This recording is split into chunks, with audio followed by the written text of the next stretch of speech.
My brothers and sisters, once again, we're live on Revolutionary Cam. We're doing a Pan-African Lodge meeting with President General or Commander Brother Thutmose. Alright, and some of our objectives today are to gain a greater understanding of the organization structure of the Pan-African Lodge, and we will interview Commander Thutmose of the Pan-African Lodge live on Revolutionary Cam. We'll talk about the fear of our people, hidden but not hidden industries, an introduction to the books Black Africa by Sheikh Anta Diop, right here, and the Blueprint for Black Power by Dr. Amos Wilson. So I keep my books together. A lot of information. And we're also going to talk about the motherland right here, Africa. Like Sheikh Anta Diop was saying, the privileged position of West Africa. And Thutmose is going to talk about down here in Angola.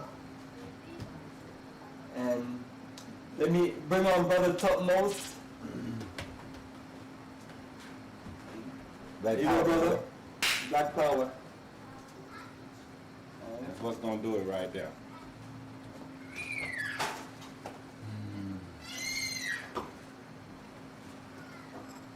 Nice background noise. Little Africans. All right, Brother Thutmose, introduce yourself to the people.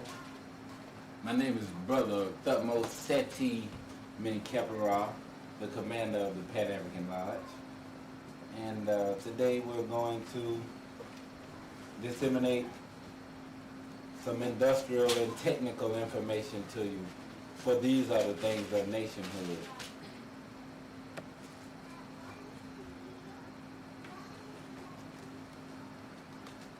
So give us a little background about yourself, probably a little 1-minute introduction to the people who don't know you. Okay, as far as myself is concerned, feels a little strange. I'm not a person in the world by myself. I have a family. We'll get to that later on. But like I said, my name is Brother Thutmose. I think that the information most pertinent to this venue about myself is that I'm a brother educated along the lines of Brother Malcolm and other brothers throughout history who have found themselves in the new plantation, or otherwise called the prison system. And the majority of my education took place in that venue. Afterwards, after being released, which I've been out for like 5 years now, I also searched for information pertaining to my culture, which led to information pertaining to proof of the existence of who I am and who our people are in the universe, which leads you back to the present with our situation and what to do about it, which the information will be imparting upon you. We'll show you the methods in which we choose to do so. All right, well, we're here to talk about the Pan-African Lodge. First of all, what is the Pan-African Lodge? The Pan-African Lodge, well, it started off as a few things. First, I wanted a boat, like Elder Garvey. That was my dream. I'm from Florida. I grew up around boats. My grandma used to take me fishing. I moved to Tampa when I was older, and I lived near the beach and the ocean. And upon becoming conscious, Garvey was one of the brothers whose ideas seemed most practical to me. It seems very practical and makes sense to retrace the steps of the slave trade and recontact ourselves and our spirits with the continent of Africa. But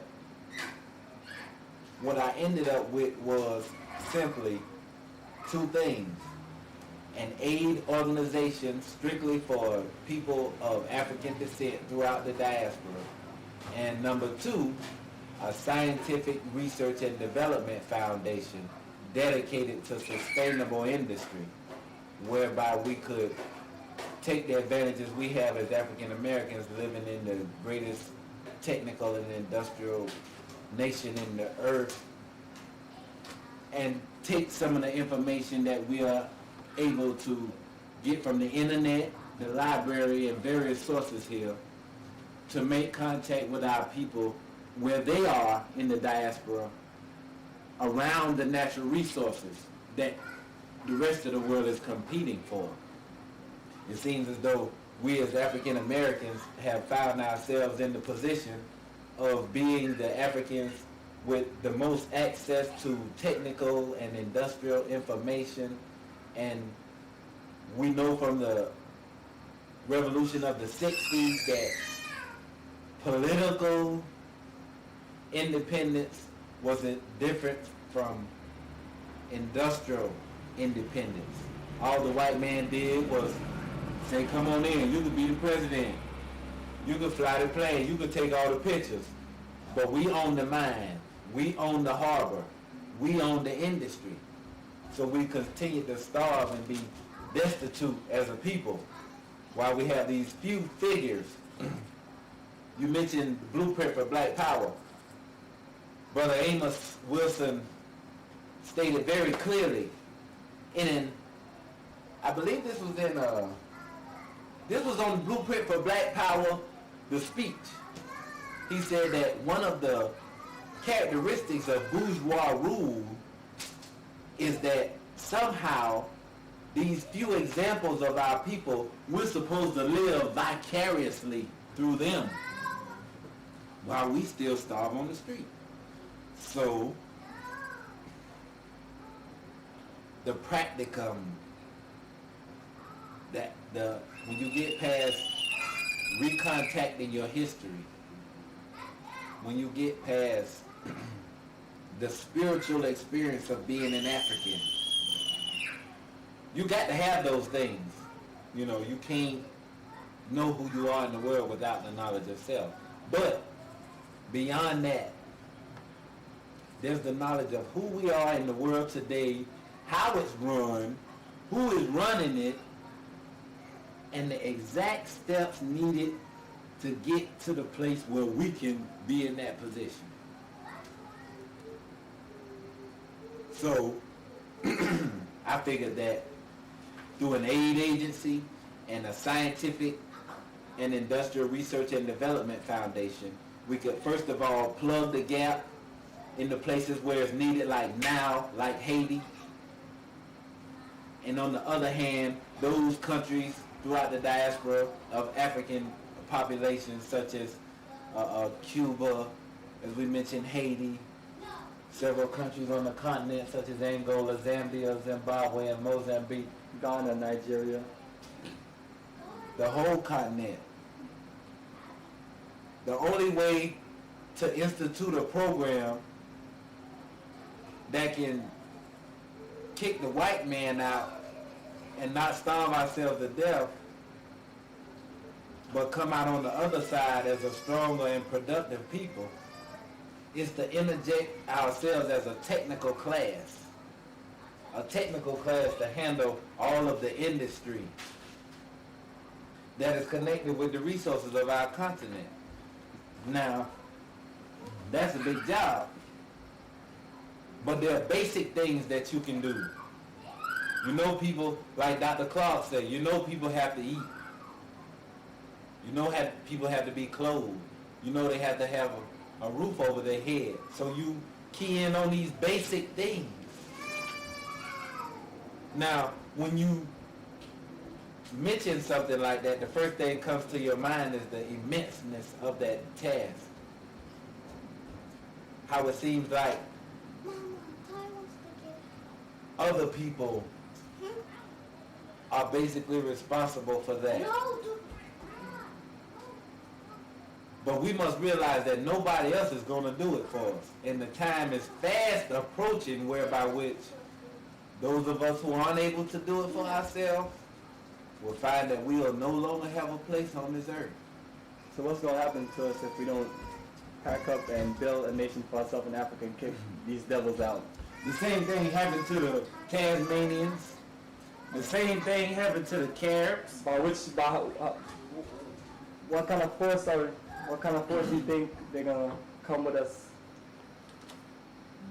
The other night we were watching Future Warrior through nanotechnology. the manipulation of the small. We will have future warriors who can heal themselves on the battlefield, who can be connected to satellites out in the atmosphere and stay constantly linked with data in order to rummage throughout the earth and murder and destroy African people. This is the vision they have. Technology is the white man's black woman. He doesn't have the real queen of the universe, so he'll think of something that can think smart, think fast, bring him all the pleasures he needs right to his fingertips. And ultimately, just as we should take the black woman as our reason to triumph in the world, use it as a means and a reason to destroy us as a people.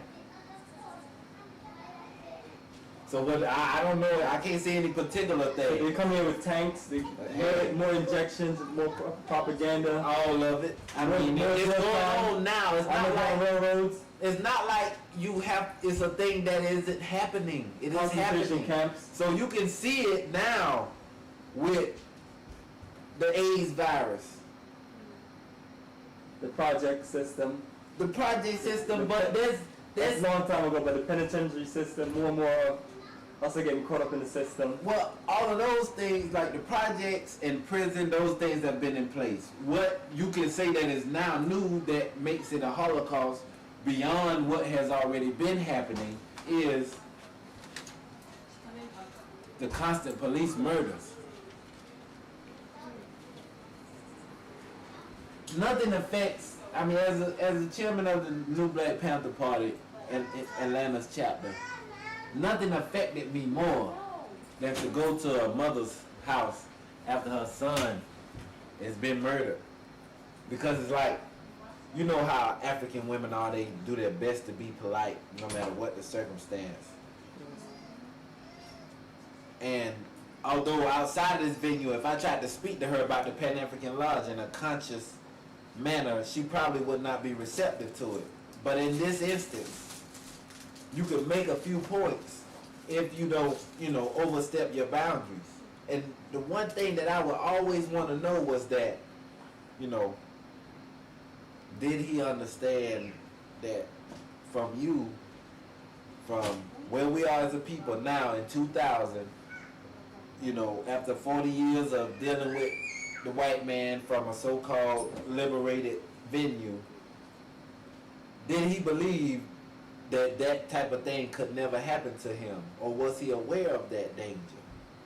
See, that's what made the difference with me. I wanted to know if a brother was conscious of who he was when he was here. That's the decision that's the evidence that I needed in the interview with the mother of a brother who was murdered by the police on whether I would tell my troops to ride or not. If he was conscious, if he was down and he knew who they was, not just that he sold a little dope and tried to get away from him. Matter of fact, 9 times out of 10, if he did have to give himself over to the dope game, we have to back off. Not just based on my decision, but based on me being in an organization who I have to turn that information over to and they'll say it. But we had situations where, they was like, hey, Tut, whatever you got access to, go for it. So the object of violence is to ultimately dominate. And it's been going on against us by the white man for so long that he's in this period of lull, as far as absolute violence. Although at least 1,000 African American brothers are murdered every year by police in America. Wow. At least. Since September 11th, the number escalated. We were at the Men Youth March and the sisters had a big old, it was 3 years, just in the New York, New Jersey area, like, 1,200. And this was, 2003? And that was just in one, over the New York Harbor area. So we ignore. We hear it around here today. it's kind of tailed off a little bit now, but like 6 to 9 months ago in Atlanta, it was on. It was the Ethiopian brother in Marietta. The other brother they had by the SWAT, they had him in the newspaper. He was turning around like this with the gun, and you saw the whole SWAT team on him. So it's happening, but it's been going on so long, it's so easy to ignore that we often do. But I mean, we're looking at a combination of different methods to commit genocide against the black people. the most dangerous ones you'll never see, and we could talk all night, but you wouldn't get to it because it's entrenched so deep. Diabetes, hypertension, those are the things that really, you know, and Amos says it, 60,000 black people die every year that don't have to. Now, we talk about 1,000 police murders, you know, that ain't nothing compared to the heart attacks and The American strokes. Medical Association is killing our people off. Yeah, I would agree more than anything else. Systematically. Now, that's why I said, ain't no need to, you know, I done did the Black Panther thing, so, you know, I understand that. But if we found enough guns to get them all, and enough brothers to do it, what the hell we gonna do after that? Nation building, like Amos Wilson. Hey, it's an easy thing to say, No doubt. but until your ass actually sit down and try to figure out how to build a bridge, you know, you really can't understand the you know, the And we're gonna get into that size later. of, you know, And we're gonna get into that later, breaking down the industry. Yeah, And okay. getting into the nuts and bolts of machines. Like we took- Okay, into so that. Get into that. So this so I guess that's your biggest. So I guess that's your inspiration and motivation for building this organization.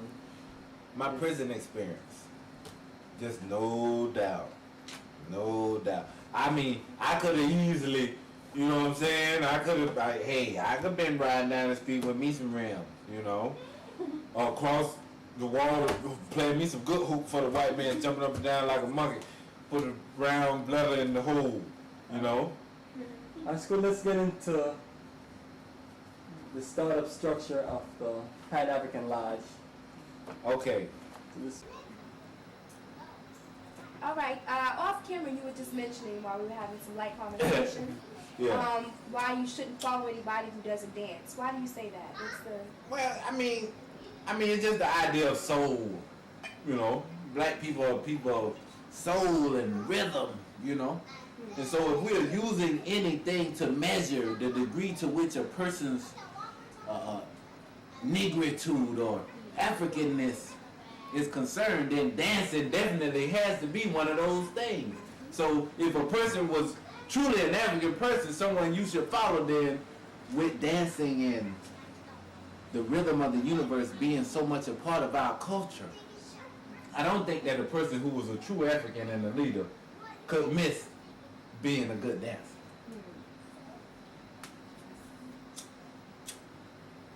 all right, brother Thutmose, let's get back into breaking down the Pan-African Lodge.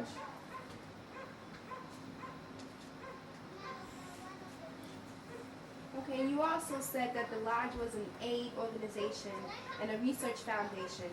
Can you Yep. explain how this will help our people with the companies? Yes. Now, an aid organization. Have you ever woke up on Sunday morning and see these crackers, Devils. without churning, sitting up there advertising this shit, asking your black ass for some money, while they the reason why the children starving in the first place, and they ass sitting right there with them on Sunday morning when you wake up and turn on the devil box.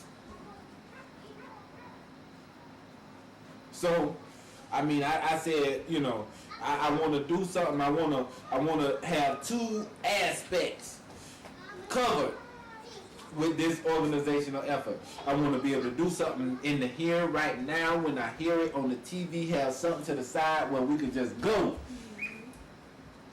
You ain't got to wait on nothing.